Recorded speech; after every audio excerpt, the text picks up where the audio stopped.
সন্দেশখালীর ঘটনা, সেই ঘটনায় গ্রেফতার আরো 3জন। এ পর্যন্ত মোট 7 জনকে গ্রেফতার করা হলো। গতকাল পর্যন্ত 4 জন গ্রেফতারের লিস্টে ছিল, আর নতুন করে 3 জনকে গ্রেফতারের খবর সামনে আসছে।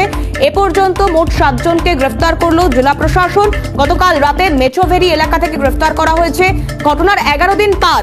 এই 7 জন গ্রেফতার হলেও এখনো পর্যন্ত সন্দেশখালীর মাস্টারমাইন্ড শেখ শাহজাহান তিনি অধরা রয়েছেন।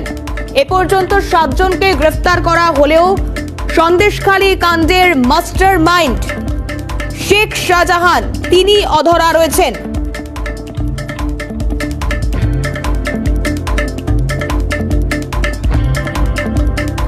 এই মুহূর্তে যে খবরের দিকে নজর রাখবার চেষ্টা করছি, গতকাল রাতে আরো 3 জন অর্থাৎ মোট 7 জনকে গ্রেফতার করা হয়েছে। এই ঘটনায় জেলা প্রশাসন মোট 7 জনকে গ্রেফতার করেছে, কিন্তু এখনো পর্যন্ত অধরা সন্দেশখালী কাণ্ডের মাস্টারমাইন্ড শেখ শাহজাহান।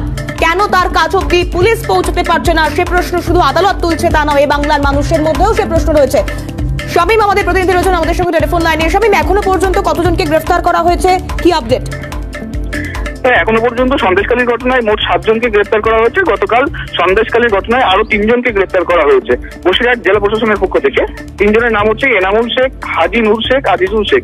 গতকাল রাত্রিবেলা মেজার থানার অন্তর্গত একটি মেচোভেরি এলাকা থেকে এই 3 জনকে গ্রেফতার করে মেজার থানার পুলিশ। এখনো মূল অভিযুক্ত শেখ শাহজাহান এখনো পর্যন্ত কিন্তু গ্রেফতার করতে পারেনি প্রশাসন, জানিয়ে কিন্তু রাজনৈতিক মহলে নানা জল্পনা সৃষ্টি হয়েছে। বেশ, ধন্যবাদ শামীম। শামীম মোল্লা আমাদের প্রতিনিধি ছিলেন আমাদের সঙ্গে টেলিফোন লাইনে।